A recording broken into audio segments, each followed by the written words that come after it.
Breaking news చూస్తున్నాం. గండికోట రహస్యానికి సంబంధించి ఆ అమ్మాయి విషయంలో కేసులో ఒక బిగ్గెస్ట్ బ్రేకింగ్ న్యూస్ ని రాటివి స్క్రీన్ పై చూస్తున్నారు. యువతి అన్నలిద్దరిని కూడా పోలీసు అరెస్ట్ చేశారు. సొంత అన్న బ్రహ్మయ్యతో పాటుగా అటు కజిన్ బ్రదర్ కొండయ్యను అరెస్ట్ చేసినట్టు తెలుస్తోంది. సో ప్రస్తుతానికి ఇద్దరిని అదుపులోకి తీసుకొని విచారిస్తున్నారు పోలీసులు. సో చెల్లెలని తామే చంపామని పోలీసుల ముందు ఇద్దరు కూడా ఒప్పుకున్నట్టు తెలుస్తోంది. గండికోటలో యువతి మృతదేహాన్ని మొదట గుర్తించింది కొండయ్యే. అయితే జులాయిగా తిరుగుతున్నటువంటి లోకేష్తో ప్రేమ వద్దని చెప్పినా వినకపోవడం కారణంగానే ఈ హత్య చేసినట్టుగా తెలుస్తోంది అన్నయ్యలు. సో ఇది చాలా క్లియర్గా తెలుస్తోంది, ఇది పరువు హత్య. తమ చెప్పిన మాట వినలేదు తమ చెల్లెలు. తమ చెప్పిన వాడిని వినకుండా వేరే వాడితో ఈ రకంగా వ్యవహరిస్తోంది, ప్రేమాయణంలో ఉంది. పదే పదే వారించినా పట్టించుకోకపోవడం మూలంగానే కజిన్ కొండయ్య, సొంత అన్న బ్రహ్మయ్య ఇద్దరు కలిసి ఈ దారుణాన్ని ఒడిగట్టని తెలుస్తోంది. అయితే మొదట మనమంతా భావించాం, కుటుంబీకులైతే ఎక్కడైనా ఏ కొసానైనా వారికి కొంతమైన మానవత్వం ఉంటుంది కదా.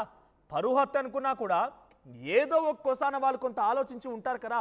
మరీ ఆ అమ్మాయిని వివస్త్రంగా చేసి చంపి ఉండరు కదా అని మనం అనుమానం వ్యక్తం చేస్తాం. ఇక్కడ వివస్త్రంగా ఉండడం చుట్టే కొన్ని అనుమానాలు, కొన్ని సందేహాలు కలిగాయి. సో అక్కడ కుటుంబం అయి ఉండకపోవచ్చు, సొంత అన్నయ్య ఎలాగైనా వివస్త్రంగా చేస్తారంట కూడా ఆ బాధిత అమ్మాయికి సంబంధించి తల్లి చెప్పింది. సో ముందుగా సురేంద్ర పైన అనుమానాలు వ్యక్తమైనప్పుడు సురేంద్ర సొంత అన్న తనతో పాటుగా తన కజిన్ అంటే ఆ అమ్మాయి వాళ్ళ పెదనాన్న కొడుకు. సో సురేంద్ర ఎక్కడైనా చేయగలుగుతాడా? ఒక అన్న తన చెల్లెల్ని వివస్త్రంగా చేస్తాడా? ఏమైనా బుద్ధుండే మాట్లాడుతున్నారా అంటే కూడా ఆ సదరు అమ్మాయి తల్లి చెప్పింది. కానీ ఇప్పుడు కజిన్ కారు చేసేది సొంత అన్న, తనతో పాటుగా రక్తం పంచుకొని పుట్టినటువంటి సొంత అన్న బ్రహ్మయ్య ఈ దారుణానికి ఒడిగట్టినట్టు తెలుస్తోంది. బ్రహ్మయ్యకి అటు కజిన్ కొండయ్య కూడా తోడయ్యాడు. సో ఈ ఇద్దరే ఈ దారుణానికి ఒడిగట్టారు. సో కొండయ్య ఏకంగా ఆ సంఘటన జరిగిన తర్వాత ఆ సంఘటన సంబంధించిన పరిసర ప్రాంతాల్లోనే తన సెల్ ఫోన్ లొకేషన్ని ట్రేస్ చేశారు పోలీసులు. ఆ తర్వాత ఆయన రాత్రంతా అక్కడే పడుకున్నాడట. మరుసటి రోజున ఆ అమ్మాయి మరణించింది అని చెప్పి ఆ మృతదేహాన్ని చూపించింది కూడా కొండయ్యేనట. మరి ఇంత గట్టిగా కొండయ్య ఇన్వాల్వ్మెంట్ కనబడుతుంటే పోలీసులు ఇప్పుడు కొండయ్యతో పాటుగా బ్రహ్మయ్యను కూడా అరెస్ట్ చేశారు.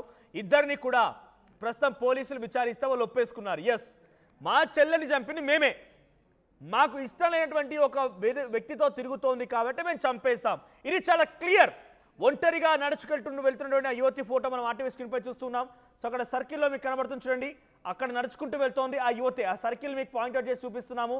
సో సింహద్వారం అక్కడ ఉన్నటువంటి ఆలయానికి సింహద్వారం అటువంటి ఆ ప్రాంతం నుంచి ఆ ముందు నుంచే వెళ్తోంది ఆ యువతి. ఒంటరిగా బ్యాగ్ వేసుకుని నడుచుకుంటూ వెళ్తానని చెప్పాం కదా. సో ఆ విజువల్స్ మీరు ఆర్టీవీ స్క్రీన్ పై వెరీ ఫస్ట్ ఆర్టీవీ ఎక్స్క్లూజివ్గా చూస్తున్నారు. 10:49 అయితే 12 గంటలకు ఫైండ్ అవుట్ అయిందని చెప్తున్నారు. కానీ 10:49 ఆ అమ్మాయి వెళ్ళిపోయింది. సో వీళ్ళంతా కలిసి 8:30 సమయానికి అక్కడికి వెళ్ళిపోయారు. 8:30 సమయానికి వెళ్ళిపోతే ఆ 8:30 సమయాన్ని నుంచి తర్వాత అటు ఒకసారి లోకేష్ విజువల్ కూడా ప్లే చేస్తాను.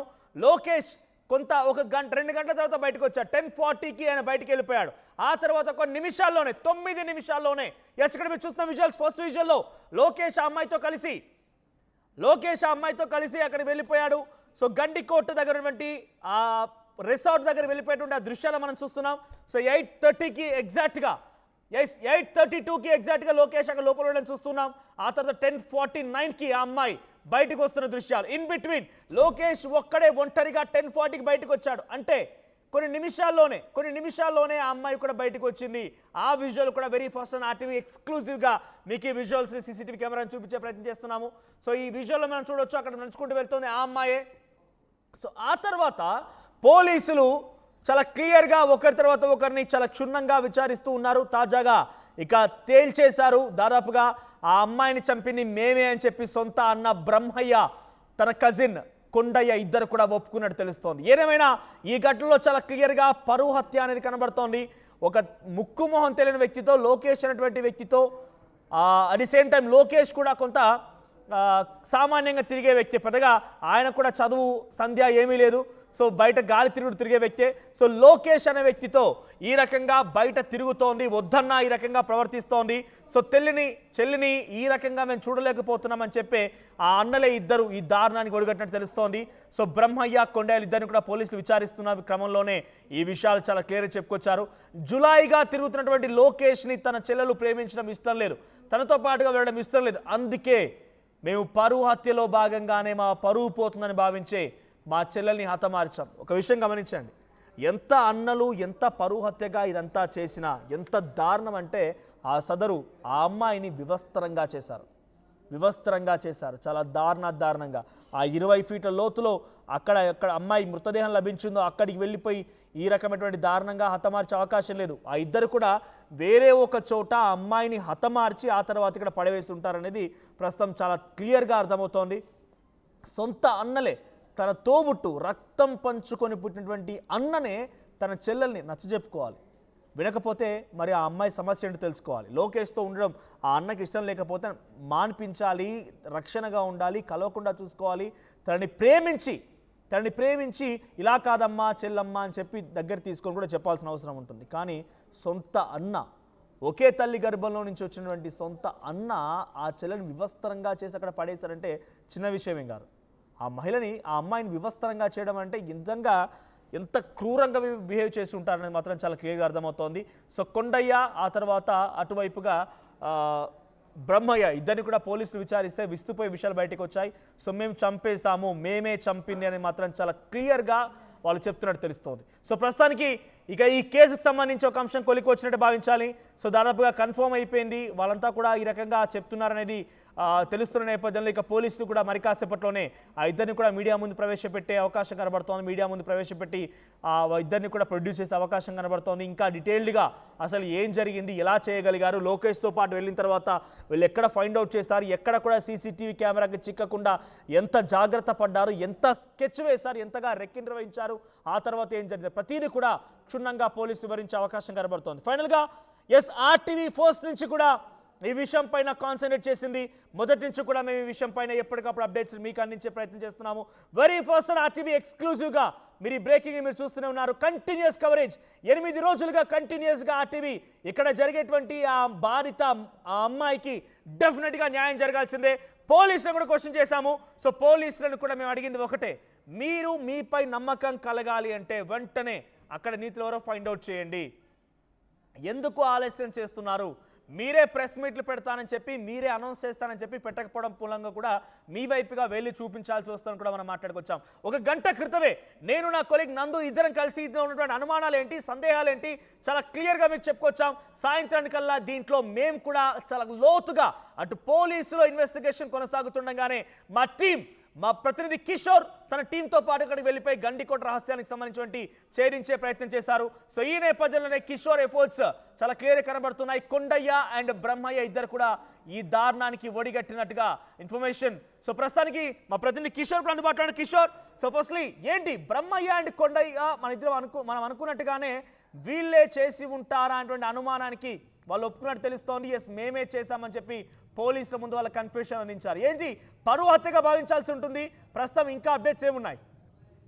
చెప్పాలి, ఎందుకంటే కొద్దిసేపటి క్రితమే ఏదైతే అన్నలు ఆమె మర్డర్ చేశామన్నటువంటి విషయాన్ని అటు పోలీసుల విచారణలో వెల్లడించినట్లు కూడా కొంత కీలకమైనటువంటి సమాచారం అందుతుంది. ఆ నేపథ్యంలోనే అటు అనుమానాలన్నీ కూడా ఒకవైపు ప్రధానంగా మనం మొదటి నుంచి కూడా అనుమానాలన్నీ కూడా అన్నల వైపే చూపిస్తున్నటువంటి విషయాన్ని మనం స్పష్టంగా మొదటి నుంచి కూడా చెప్తున్నటువంటి విషయం.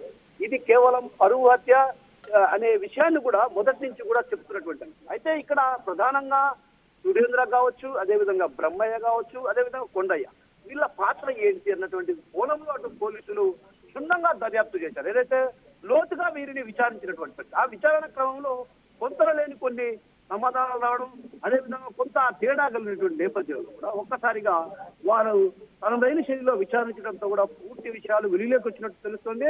ఆ నేపథ్యంలోనే అన్నలే ఈ హత్య చేశారన్నటువంటి విషయం వెలుగులోకి వచ్చినట్టు తెలుస్తుంది. అయితే ఇక్కడ ప్రధానంగా ఏదైతే కొండయ్య ఆ రోజు రాత్రి అక్కడే నిద్రపోయాడన్నటువంటి విషయం కూడా పోలీసుల విచారణలో వెల్లడైనటువంటి అంశం.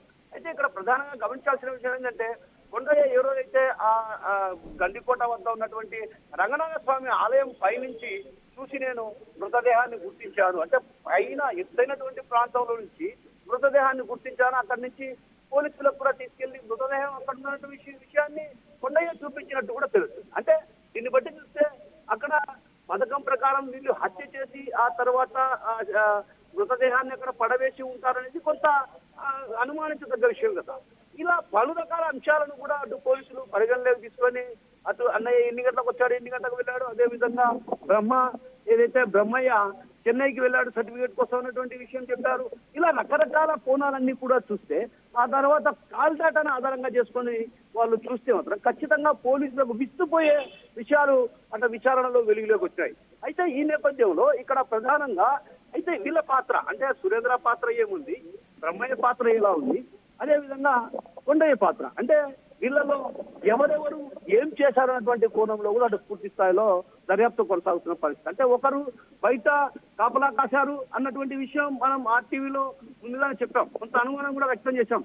ఎవరైతే బయట ఒక వ్యక్తి కాపు కాశాడు, లోపల ఇద్దరు వ్యక్తులు పని పూర్తి చేశారన్నటువంటి విషయం స్పష్టంగా మనం ఆ రోజు అనుమానాన్ని వ్యక్తం చేశాం. అంటే ఓ రకంగా వాటి పూర్తి స్థాయిలో కానీ కిషోర్ ఎక్కడ కూడా ఏ సీసీటీవీ కెమెరాకి చిక్కకుండా చాలా జాగ్రత్త పడ్డారు. అంటే ఎన్ని రోజులుగా జరుగుతోంది, వీళ్ళు టైం కోసం చూసారా లేకుంటే అక్కడ జరిగిన సంఘటనని వాళ్ళు అదునుగా భావించారా లేకపోతే అక్కడ అనువైనటువంటి సమయం అని భావించారా, ఎలా చూడాలి? ఇక్కడ జరుగుతున్నటువంటి పరిస్థితులే మనం అంచనా వేయాల్సినటువంటి పరిస్థితి ఏంటంటే తను గండికోటకు వెళ్తున్న విషయం ఈ రోజు శుక్రవారం రోజే వీళ్లకు తెలిసి ఉండొచ్చు. మనం బలమైనటువంటి అనుమానాన్ని ఆ రోజు నుంచి కూడా ఈ రోజు కూడా వ్యక్తం చేస్తున్న పరిస్థితి. ఇక్కడ ఇన్స్టాలో ఏదైతే తల్లి ఉన్నటువంటి మొబైల్ నుంచి ఇన్స్టాలో మెసేజ్ చేసింది ఎవరికి, లోకేష్. అయితే ఈ వ్యవహారం అందులో చూసి ఉండకపోవచ్చు అని కూడా మనం అక్కడ అనుమానం వ్యక్తం చేశాం. అంటే ఇది పక్కాగా శుక్రవారం రోజు చూసి ఉండొచ్చు, లేదంటే అక్కడ ఉన్నటువంటి గ్రామంలో ఉన్నటువంటి తనతో పాటు చదువుతున్నటువంటి తన స్నేహితురాలు కూడా ఈ విషయం చెప్పిందని సురేంద్ర మనకు ఆర్టీవీలో చెప్పడం జరిగింది. అంటే ఓ రకంగా ఈ విషయం ముందుగానే పసిగట్టారు కాబట్టి స్కెచ్ చేశారు, ముందుగానే వీళ్ళు లోపలికి వెళ్ళి ఉంటారనేది కొంత కీలకమైనటువంటి సమాచారం పోలీసులకు అందింది. అయితే ఇక్కడ ఎక్కడే కానీ సీసీ ఫుటేజీలు ఎందుకు పోలీసులు బయట పెట్టలేదంటే బయట పెట్టకపోవడానికి కూడా కొంత కీలకమైనటువంటి ఆధారాలు సేకరించే పనిలో ఉన్నారు కాబట్టి ఇవన్నిటి కూడా బయటకు వస్తే ఖచ్చితంగా అలర్ట్ అయ్యే అవకాశాలు ఉన్నాయన్నటువంటి భావనతో పోలీసులు అక్కడ కూడా వీళ్ళకి సంబంధించినటువంటి సీసీ ఫుటేజ్ అక్కడ బయట పెట్టని పరిస్థితి. అంటే వీడు ఒక రకంగా ఎక్కడికి వెళ్ళాడు ఏంటన్నటువంటి విషయం పైన పూర్తి క్లారిటీ ఇచ్చాడు. ఆ పూర్తి క్లారిటీ ఇచ్చిన తర్వాత ఒక రకంగా అక్కడ క్లారిటీ వచ్చింది. ఏది ప్రియుడు వెళ్ళిపోయిన తర్వాత మళ్ళీ ఎక్కడా తిరగలేదు, ఊర్లో ఉన్నాడంటుంది. అయితే కానీ ఇక్కడ ట్విస్ట్ ఏంటంటే అసలైన ట్విస్ట్, అన్నలు వచ్చారు, వచ్చిన తర్వాత 15 నిమిషాల్లో సురేంద్ర అంతా తిరిగి నేను వెళ్ళిపోయాను అంటున్నాడు. మరి కొండయ్య ఆ రోజు రాత్రి ఎందుకున్నట్టు, అంటే ఆ రోజు రాత్రి కొండయ్య పరిపూర్తి అయిన తర్వాత అక్కడ ఎందుకున్నట్టు, అంటే దీన్ని బట్టి చూస్తే పలు రకాల అనుమానాలకు దారితీసిన నేపథ్యం కాబట్టి ఖచ్చితంగా ఆ కొండయ్య పైనే కొంత బలమైనటువంటి అనుమానాలు ఉన్న నేపథ్యంలో కీలకమైనటువంటి ఆధారాలు సేకరించిన తర్వాత మీరు ఒకసారి హోల్డ్లో ఉండండి. సో ప్రస్తుతానికి ఆర్టీవీ కంటిన్యూస్ కవరేజ్ ఇచ్చింది. 8 రోజుల పాటుగా జరిగినటువంటి ఈ ఘటనకు సంబంధించి ఎప్పటికప్పుడు మీకు అందిస్తూనే ఉన్న అప్డేట్స్ని, అనుమానాలను కూడా చూపిస్తూ ఉన్నాం. అటు పోలీసులను క్వశ్చన్ చేశాం. అయితే ఇక్కడ ఒక వ్యక్తి కామెంట్ చేశారు, శివశంకర్ రెడ్డి అంట, నీ ఛానల్కి దమ్ముంటే. ఎస్, ఆర్టీవీ దమ్మేంటో మీరు డెఫినెట్గా తెలుగు సంబంధించినటువంటి రాష్ట్ర ప్రజలని కానీ చెప్తారు. యుద్ధమైనా ఎటువంటి అంశమైనా వదిలిపెట్టే ప్రసక్తే లేదు. ఎక్కడికైనా కూడా ఎంత దూరమైనా వెళ్తాం, ఎక్కడికైనా వెళ్ళి డెఫినెట్గా దాన్ని చేరించే పని సత్తా ఉన్న జర్నలిస్టుల టీం ఆర్టీవీలో అందుబాటులో ఉంది. సో మా దమ్ముని మీరు పెద్దగా మీకు చూపించాల్సిన అవసరం లేదు. ఒకసారి అడిగారు కదా కొండయ్య ఫోటో చూపించమని, ఫోటోగా డైరెక్ట్గా విజువల్ చూపిస్తున్నా చూడు. ఎవరైతే కామెంట్ చేశారో శివశంకర్ రెడ్డి, డైరెక్ట్గా విజువల్ చూపిస్తున్నా చూడండి. కొండయ్య పోలీస్ స్టేషన్లోకి నడుచుకుంటూ వెళ్తున్న విజువల్స్ని, ఆ బయట ఆయనని పోలీసులు విచారిస్తున్నటువంటి ఆ విజువల్స్ని చూస్తున్నాం మనం ఆర్టీవీ స్క్రీన్ పైన. సో బయట నుంచి కొంతమంది ఏం పర్వాలేదని పెట్టి ఆయన లోపలికి పంపించుంటున్నారు, కానీ లోపలికి వెళ్ళిన తర్వాత అసలు గుట్టి విప్పాడు. సో ఇక్కడ దమ్ము గురించి మీరు కామెంట్ చేశారు, I don't agree with you. ఇక్కడ మీరు డెఫినెట్గా మీకు ఇండివిజువల్గా చూపించాల్సిన మాకు అవసరం లేదు. బట్ స్టిల్ ఒకటి గుర్తుపెట్టుకోండి, తెలుగు రాష్ట్రాల్లో తెలుగు మీడియా ఛానల్స్లో ఎవరు చేయనటువంటి అద్భుతమైనటువంటి కొన్ని కథనాలని, వాస్తవిక విషయాలని ఎంత దూరం వరకైనా, అహ్మదాబాద్ విమాన ప్రమాద ఘటన జరిగితే మా ప్రతినిధి అక్కడికి పంపించాం. 1 కాదు 2 కాదు, ఎక్కడికైనా సామాన్య ప్రజలు ఇబ్బందులు పడుతున్నారంటే డెఫినెట్గా ఆర్టీవీ అక్కడ అందుబాటులో ఉంటుంది. తెలుగు రాష్ట్రాల్లో అతి వేగంగా ఎప్పటికప్పుడు తాజా సమాచారాన్ని మీకు అందించే ప్రయత్నం కేవలం ఆర్టీవీ మాత్రమే కంటిన్యూస్ కవరేజ్ ఇస్తూ ఉంటుంది. సో ప్రస్తుతానికి మీరు చూస్తున్న విజువల్స్లో కొండయ్య మీకు కనిపిస్తున్నాడు. ఎస్, కొండయ్య లోపలికి వెళ్తున్న విజువల్స్ చూస్తున్నారు. సో జూలై 14వ తేదీన 8:30 సమయానికి లోకేష్ అండ్ ఆ అమ్మాయి ఇద్దరు కలిసి గండికోట దగ్గర ఉన్నటువంటి ఒక రిసార్ట్ దగ్గరికి వెళ్ళిపోయారు. సో అక్కడ ఆ తర్వాత 2 గంటల పాటుగా అక్కడే అక్కడే చాలాసేపటిగా ఉన్నారు. ఆ తర్వాత 10 గంటల 40 నిమిషాల సమయానికి లోకేష్ ఒక్కడే బయటికి ఒంటరిగా వచ్చాడు. బిఫోర్ దట్ ఏం జరిగింది అంటే కనుక అక్కడ ఆ అమ్మాయి కాలేజ్కి రాలేదని చెప్పి ఆ అమ్మాయి పైన ప్రస్తుతానికి ఆ పేరెంట్స్ కి కాల్ చేశారు కాలేజ్ యాజమాన్యం. ప్రొద్దుటూరులో ఇంటర్మీడియట్ చదువుతుంది ఆ అమ్మాయి. సో ఆ అమ్మాయికి చదువుకున్నటువంటి కాలేజ్ నుంచి ఆ పేరెంట్స్కి కాల్ వెళ్ళింది. సో దాంట్లో ఆ తండ్రి ఎస్ అని చెప్పి ధృవీకరించుకొని నా కూతురు ఇంకా కాలేజ్కి వెళ్ళలేదా అని చెప్పి నిర్ధారించుకొని తన భార్యకి తర్వాత తన అన్న కొడుకు సురేంద్రకి కాల్ చేసి చెప్పడంతో ఇద్దరు కూడా వెతికిలాడారు. ఏమాత్రం దొరకలేదు. సాయంత్రానికల్లా వచ్చి పోలీస్ కంప్లైంట్ ఇచ్చారు. మరుసటి రోజున తెల్లవారుజామున ఆ అమ్మాయి వివస్త్రంగా విగతజీవిగా నిర్జీవంగా గండికోటలోని రంగనాథ ఆలయంకి వెనుక భాగంలో ఒక పొదల మధ్యలో కనిపించింది. అయితే అక్కడ సంఘటనకు సంబంధించి ఎప్పటికప్పుడు ఆ రోజు నుంచి కూడా లైవ్ కవరేజ్ని ఆర్టీవీ అందిస్తూనే ఉంది. సో వరుసగా అక్కడ జరిగేటువంటి విషయాలపైన మా ప్రతినిధి కిషోర్ ఎప్పటికప్పుడు అప్డేట్స్ తెలుసుకుంటూ మాకు అందిస్తూనే ఉన్నాడు, మీకు చేరవేస్తూనే ఉన్నాము.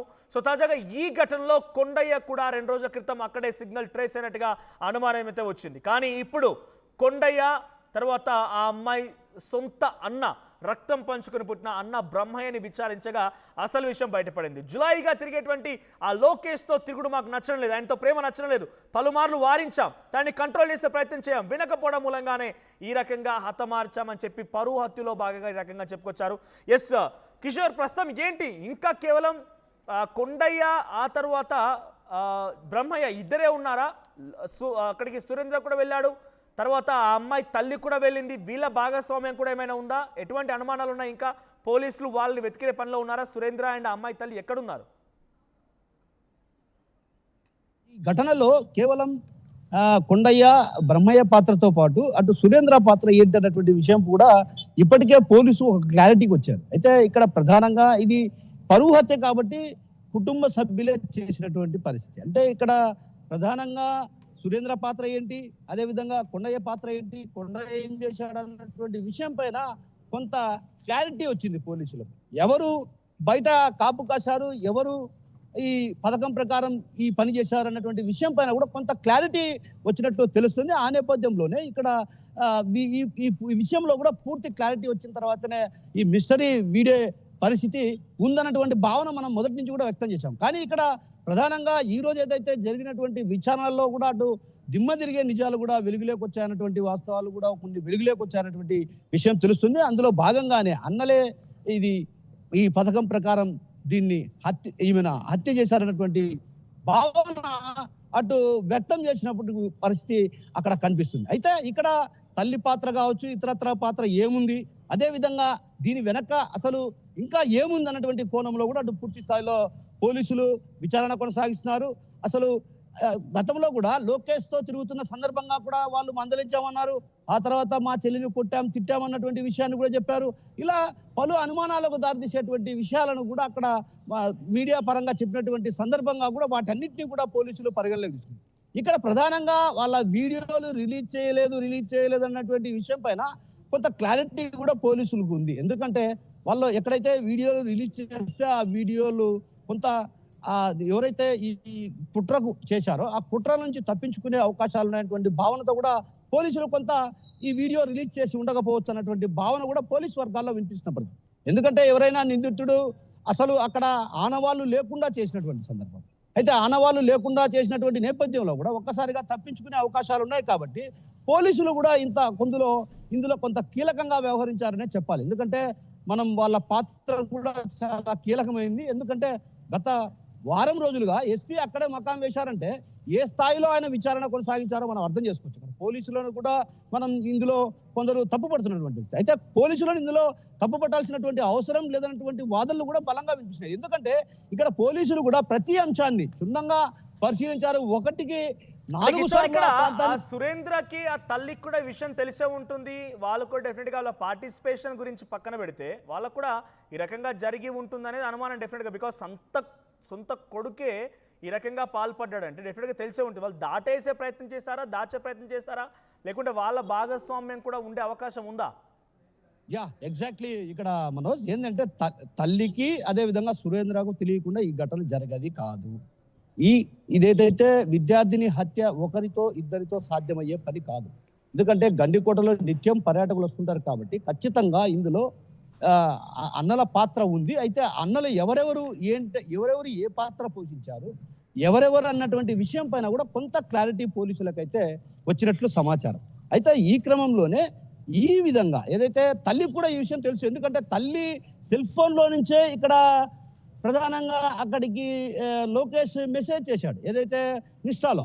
అంటే తల్లి సెల్లుకు తీసుకునే హక్కు ఎవరికి ఉంటుంది? ప్రధానంగా బిడ్డలకే ఉంటుంది. ఎవరైనా కొడుకు కావచ్చు, అదేవిధంగా తన మరిది కొడుకు కావచ్చు, ఇతరత్ర వాళ్ళు తీసుకొని ఆ సెల్ ఫోన్ చెక్ చేస్తూ ఉంటారు. ఆ క్రమంలోనే చెక్ చేసి ఉండొచ్చు అన్నటువంటి అనుమానం కూడా మనం మొదటి నుంచి వ్యక్తం చేశాం.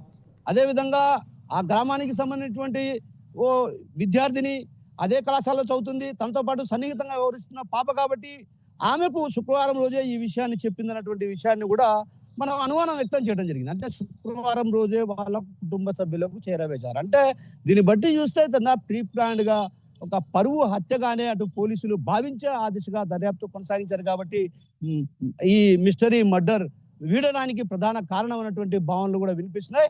అయితే ఈ నేపథ్యంలో అటు పూర్తి స్థాయికి ఒక విచారణ పూర్తి అయినటువంటి పరిస్థితి అనంతరం కూడా మీడియా సమావేశం కూడా ఏర్పాటు చేసే అవకాశాలు ఉన్నాయి. ఎందుకంటే ఈ రోజు కానీ లేకుంటే రేపు కానీ ప్రధానంగా ఈ వ్యవహారం పైన కూడా మీడియా సమావేశం కూడా అటు పోలీసులు మీడియా సమావేశం పెట్టి వెల్లడించే అవకాశాలు కూడా స్పష్టంగా కనిపిస్తున్నాయి. మనం right, thank you Kishore. Stay to updated. Present అక్కడ జరిగేటువంటి విషయాలపైన పోలీసులు ఏం చెప్తున్నారు మాకు కూడా అప్డేట్స్ ఇచ్చే ప్రయత్నం చేయండి.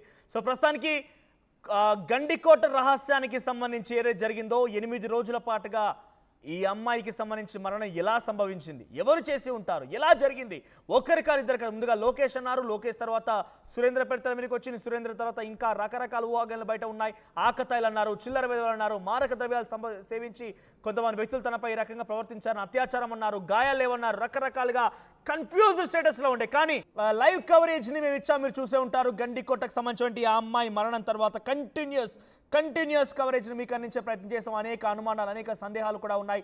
పోలీసులని సైతం మీరు చేసేటువంటి ఆలస్యమే డెఫినెట్ గా అందరినీ కూడా భయభ్రాంతులకు గురి చేస్తోంది, అనేక అనుమానాలకు తావిస్తుందని చెప్పి మేము చెప్పే ప్రయత్నం చేశాం. మీకు లైవ్ కవరేజ్ అందించింది, ఎప్పటికప్పుడు అప్డేట్స్ అందించింది. ఆ తర్వాత తాజాగా పోలీసుల మొదట కొండయ్య బ్రహ్మయ్యలు ఎటువంటి కన్ఫెషన్ ఇచ్చారో కూడా మీకు అందించే ప్రయత్నం చేస్తాం. ఇప్పుడు అధికారికంగా పోలీసులు కూడా దీన్ని ధృవీకరించే అవకాశం కనబడుతోంది. సో కొన్ని కామెంట్స్ చదువుతాను నేను ఇక్కడ. సో ఆ కామెంట్స్ చూస్తాను నేను ఇప్పుడు ఒకసారి. మీ అందరి కామెంట్స్ నేను చదివే ప్రయత్నం చేస్తాను. సో ఇక్కడ సూపర్, ఇప్పటికీ కేసు తేల్చారని చెప్పి రాజు ఎసర్లా అంటున్నారు. సో అమరీష్ పురి నిజమైన బలవంతంగా ఒప్పించారా, పోలీసులు ధృవీకరిస్తారు ఇక మరది. శివశంకర్ రెడ్డి ఫస్ట్ బాడీని చూపించి కొండయ్యని 3rd డిగ్రీ చేసి ఉంటే అప్పుడే చెప్పేవాడు అనే కామెంట్ వచ్చింది. ఇక తల్లిని కూడా అరెస్ట్ చేయాలనేది కేసీహెచ్ కామెంట్ చేశారు. సో తనకు 17 సంవత్సరాలకే అలవి కాకుండా తిరిగితే చంపక కోటిరత్నం గారు మీ కామెంట్స్ని ఏకీభవించారు. నిజంగా ఒక అమ్మాయి మైనర్గా ఉంది, చెప్పినా వినలేదంటే డెఫినెట్గా మీరు చెప్పి ఒప్పించండి, ప్రేమించి మాట్లాడండి, అమ్మాయితో దగ్గర తీసుకొని మాట్లాడండి, తల్లి ప్రయత్నం చేయాలి, అన్న ప్రయత్నం చేయాలి. అంతేగాని కొడతాం తిడతామంటే ఆ అమ్మాయి అప్పటికే ఇంకా మెచ్యూరిటీ రాలేదు. తర్వాత ఆ అమ్మాయికి ఇంకా ఈ రకంగా ఇబ్బంది పెడతామంటే ఎలా? ఇక మళ్ళీ సీన్ రీకన్స్ట్రక్షన్ చేయాలి, ప్రూఫ్స్ లేకుండా వాళ్ళే ఎలా అంటున్నారని చెప్పి అమరీష్ పురి అంటారు. ప్రూఫ్స్ చూపించాల్సింది అక్కడ పోలీసులు. So good channel, super sir, ఇప్పటికే నిజం తేల్చారని చెప్పి శివ కామెంట్ చేశారు, శివశంకర్ రెడ్డి కామెంట్ చేశారు. అందుకు అలా నెక్స్ట్ మస్తానీ వలీ షేక్ కామెంట్ చేశారు. చంపిన వాళ్ళను అడిగే విధంగా చంపాలి, ఒక ఒంటరి ఆడబిడ్డను చంపడానికి మీరు ఎవరు మంచి చదవలేదని చెప్పి అంటున్నారు ఆయన. శివశంకర్ రెడ్డి అంటున్నారు, నీ ఛానల్కి దమ్ముంటే కొండయ్య బ్రహ్మయ్య ఫోటో చూపించమని చెప్పన్నారు. అసలైన తొలి వెలుగు. ఫాలో వాట్సాప్ @తొలి వెలుగు official.